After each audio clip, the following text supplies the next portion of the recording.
হরে কৃষ্ণ, জয় জগন্নাথ। তো আজকে চলে এসেছি একটা নতুন শ্রী শ্রী জগন্নাথ দেবের লীলা মহিমা বর্ণন পর্বে, নতুন পর্ব নিয়ে। সেই নতুন পর্বের পর্ব নম্বর 7 সেই ভিডিওটি নিয়ে। তো পর্বটির নাম হলো শ্রী শ্রী লক্ষ্মী দেবী ও শ্রিয়া চণ্ডালিনী। শ্রী শ্রী জগন্নাথ দেবের যে লীলা পর্ব, পর্ব নম্বর 7, পর্বের নাম হলো শ্রী লক্ষ্মী দেবী ও শ্রিয়া চণ্ডালিনী। তো আসুন জানা যাক কাহিনীটি কী। তো অগ্রহায়ণ মাসে উড়িষ্যার অধিবাসীগণ লক্ষ্মী দেবীর বিশেষ পূজা করে থাকেন। এই মাসের প্রত্যেক বৃহস্পতিবার গৃহের মহিলারা বিবিধ নিয়ম রীতি ও উপাচার সহকারে সাড়ম্বরে লক্ষ্মী দেবীর পূজার আয়োজন করে থাকেন।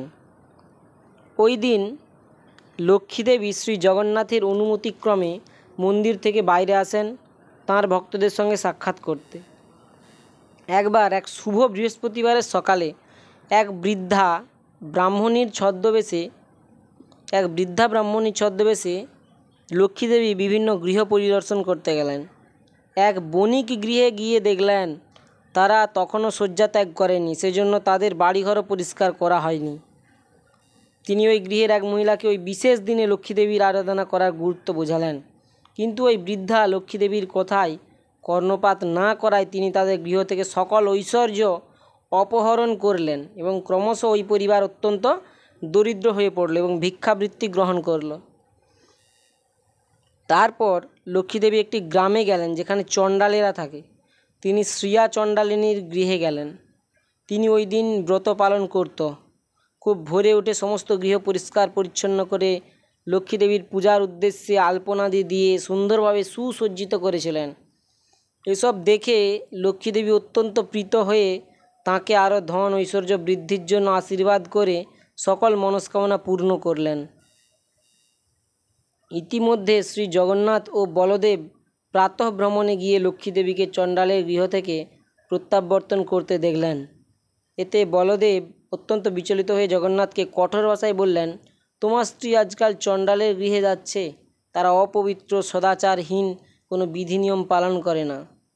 কিভাবে এমন চণ্ডালের গৃহে যাবার পর ইনি আমাদের মন্দিরে প্রবেশ করতে পারেন? আমাদের মন্দির অপবিত্র হয়ে যাবে। তোমাকে অবশ্যই তাকে পরিত্যাগ করতে হবে। জগন্নাথ বলদেবকে এই বলে শান্ত করার চেষ্টা করলেন যে লক্ষ্মীদেবীকে এইবার মার্জনা করা হোক এবং আর কখনো এমন না করার জন্য বলা হোক। কিন্তু বলরাম তাঁর এই সিদ্ধান্তে অনড় রইলেন যে তাকে আর মন্দিরে প্রবেশের অনুমোদন দেওয়া হবে না। তুমি যদি লক্ষ্মীদেবীকে প্রবেশের অনুমতি দাও তাহলে আমাকে ছাড়তে হবে। আমি মন্দিরের বাইরে অবস্থান করব, যেহেতু জগন্নাথের অগ্রজ ভাইয়ের প্রতি অত্যন্ত বাধ্য। সেজন্য তিনি শ্রী বলরামের আজ্ঞা পালন করে শ্রী লক্ষ্মীদেবীকে ডেকে বললেন যে তার মন্দিরে প্রবেশের অনুমতি নেই। জগন্নাথের নিকট হতে একথা শ্রবণ করে লক্ষ্মীদেবী অত্যন্ত বিস্মিত হলেন। বিবাহের সময় শ্রী জগন্নাথ তার পিতার এই কথায় সম্মত হয়েছিলেন যে তিনি তার স্ত্রীকৃত 10টি অপরাধ ক্ষমা করবেন। অধিকন্তু তার এই গ্রাম পরিদর্শন অপরাধমূলক ছিল না, কেননা সর্বসম্মতিক্রমে স্থির হয়েছিল যে মার্গশীর্ষ বা অগ্রহায়ণ মাসের বৃহস্পতিবার তিনি তার ভক্তদের আশীষ দান করার জন্য গ্রামগুলি পরিদর্শন করতে বাইরে যেতে পারেন। তাকে অন্যায়ভাবে শাস্তি দেওয়া হলো। এর ফলে তিনি অত্যন্ত ক্রোধান্বিত হলেন এবং জগন্নাথ দেবকে এই বলে অভিশাপ দিলেন যে আগামী 12 বছর তিনি নিজেকে পরিতৃপ্ত করার জন্য যথেষ্ট আহার্য পাবেন না এবং তিনি কেবল লক্ষ্মী দেবীর রন্ধন করা ও পরিবেশন করা খাদ্যদ্রব্য ভোজন করতে সমর্থ হবেন।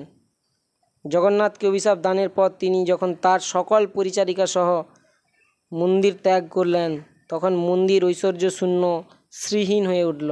ভাণ্ডার ঘর শূন্য হলো।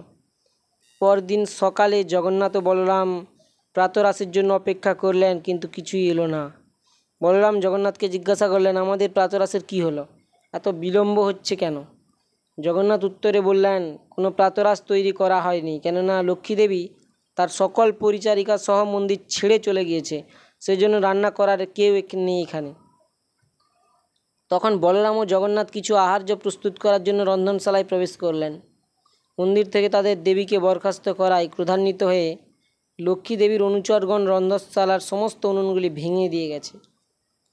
তারা দু ভাই রান্নার কিছু উপকরণ সংগ্রহের জন্য ভাণ্ডার ঘরে প্রবেশ করে দেখলেন ঘর শূন্য, কিছুই নেই সেখানে। কেননা লক্ষ্মী দেবী তার সকল শ্রী ঐশ্বর্য মন্দির থেকে অপসৃত করেছিলেন। সেই সময় দুই ভ্রাতা অত্যন্ত ক্ষুধার্ত হয়ে পড়লেন। লক্ষ্মী দেবীর উপস্থিতি থেকে বঞ্চিত হয়ে এবং ক্ষুধায় ক্লিষ্ট হয়ে তারা উভয়ে ভিক্ষা পাওয়ার উদ্দেশ্যে বাইরে যেতে মনস্থ করলেন।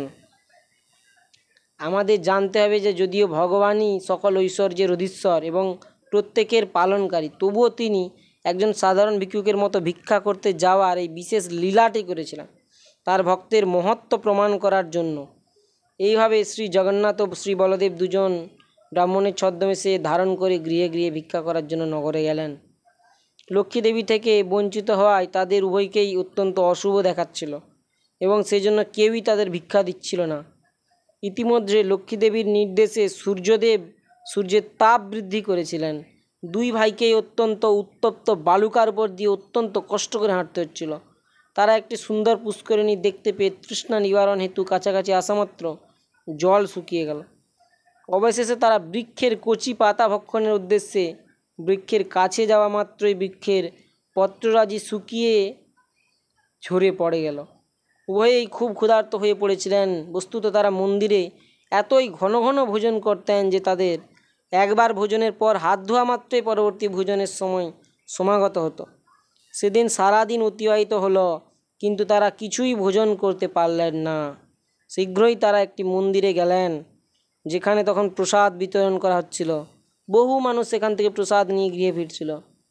জগন্নাথ ও বলরাম প্রসাদ সহ প্রত্যাগমনরতে মহিলাদের একজনের কাছে গেলে দয়াবশত তিনি তাদেরকে কিছু প্রসাদ দিতে সম্মত হলেন।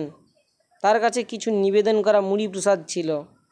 তিনি তাদেরকে এই এক মুঠো মুড়ি দিতে যাবেন, ঠিক তখনই লক্ষ্মী দেবীর নির্দেশে প্রবল দমকা বাতাস এসে সমস্ত মুড়ি উড়িয়ে নিয়ে গেল। দুই ভাই কিছু আহার পাওয়ার এই সুযোগটিও হারিয়ে ফেললেন। পরিশেষে কোথায় আহার্য পাওয়া যাবে এ সম্বন্ধে লোকদের জিজ্ঞেস করলে তাঁদের একজন তাদেরকে চণ্ডালদের গ্রামে যেতে বলল। সেখানে অত্যন্ত দানশীল একজন ব্যক্তি থাকেন। জগন্নাথ ও বলরাম সেই গৃহে গিয়ে কিছু আহার্য চাইলেন।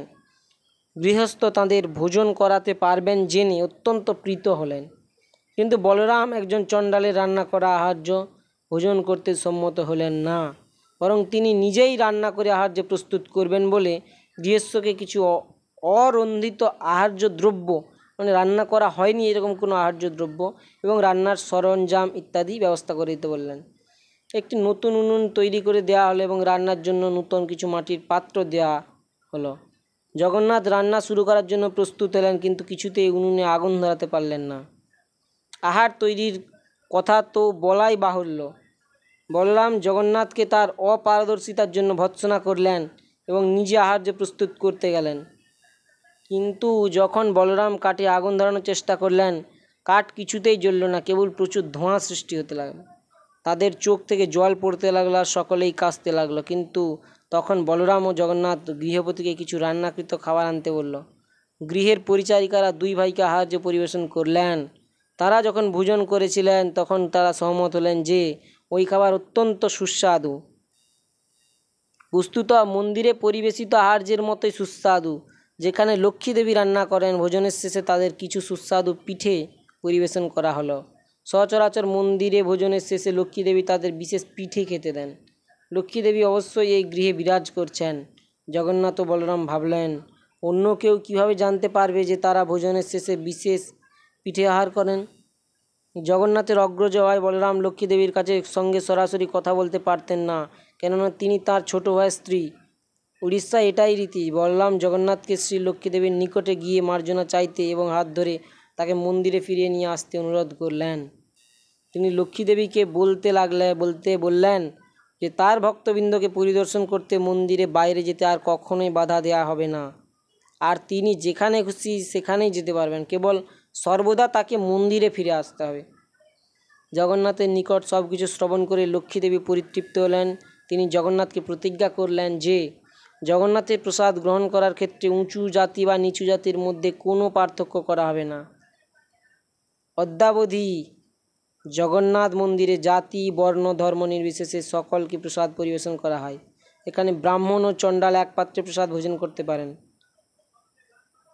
তো এই যে পুরো কাহিনীটি আপনারা শ্রবণ করলেন শ্রী শ্রী জগন্নাথ দেবের লীলা পর্বের পর্ব নম্বর 7 শ্রী লক্ষ্মী দেবী ও শ্রিয়া চণ্ডালিনী নামক যে কাহিনীটি, এটি শুনে বুঝতেই পারলেন যে ভগবান জগন্নাথ তিনি লীলা করেছেন, তাদের কাছে ভগবানের কাছে কিন্তু সবাই সমান, জগতের প্রতিটি মানুষই এক। ভগবান জগন্নাথ দেবের যে আঁখি অর্থাৎ চোখ দেখবেন গোলাকার, তার কাছে সবাই সমান, তার কাছে কেউ উঁচু নিচু নয়। কেবলমাত্র ভেদটা আমরা এই মানুষেরাই, এই অধমেরাই করে থাকি। তাই ভগবানের অবশ্যই কৃপা পেতে সামনের যে রথযাত্রা আছে, রথযাত্রায় অংশগ্রহণ করুন, ভগবানকে দর্শন করুন, রথে রশিতে টান দিন এবং ভগবানের কৃপা লাভ করুন। এবং প্রতিদিন অন্তত পক্ষে 2টি করে হাতে সময় নিয়ে 2টি অন্তত পতিত পাবন শ্রী গৌরহরির দেওয়া যে আমাদের নাম, সেই মালা মহামন্ত্র নাম জপ করুন। অবশ্যই এটি করা সবারই জরুরি, একান্ত নিত্যকর্মের মধ্যেই পড়ে। সব সময় করা চলবে, সব সময়, কোনো সময় কিন্তু এটা বর্জন করা নয়। অনেক আপনাকে অজুহাত দেওয়া হবে যে এই সময় করা যাবে না, অসুচের সময় করা যাবে না, অনেক অজুহাত দেওয়া হবে, কিন্তু এটি সব সময় করার নির্দেশ রয়েছে মহাপ্রভু কর্তৃক। তাই আপনি এটি সবসময় করতে পারেন। তো অবশ্যই নাম জপ করুন, ভক্তিপথে এগিয়ে আসুন, এক ধাপ করে। হরে কৃষ্ণ, হরি বল, জয় জগন্নাথ। দেখা হচ্ছে পরের